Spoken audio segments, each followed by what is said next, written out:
بھارتی جارحیت سے شہید حوالدار محمد نوید شہید کو فیصل آباد میں فوجی اعزاز کے ساتھ سپرد خاک کر دیا گیا۔ نماز جنازہ اور تدفین میں جنرل آفیسر کمانڈنگ سرگودا سمیت پاک فوج کے سینئر افسران اور جوان، شہید کے عزیز و اقارب اور عمائدین علاقہ کی بڑی تعداد نے شرکت کی۔ ادھر وفاقی وزیر دفاعی پیداوار بیرسٹر رضا حیات ہراج اور دیگر نے کبیر والا میں شہداء عبدالمالک اور راؤ عدیل کی قبروں پر فاتحہ خوانی کی۔ شرکاء شہداء کے لواحقین سے تعزیت کی۔ ایف سی کے دستے نے شہداء کی قبروں پر سلامی دی۔ ملتان میں بھارتی جارحیت کے دوران شہید ہونے والے فوجی جوانوں اور شہریوں کے ایصال ثواب کے لیے دعائیہ تقریب ہوئی۔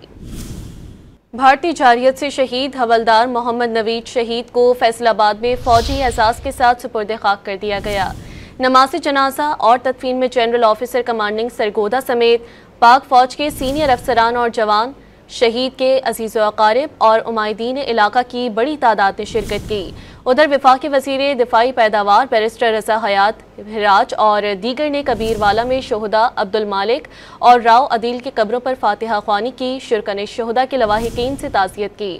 ایف سی کے دستے نے شہداء کی قبروں پر سلامی دی۔ ملتان میں بھارتی جارحیت کے دوران شہید ہونے والے فوجی جوانوں اور شہریوں کے ایصال ثواب کے لیے دعائیہ تقریب ہوئی۔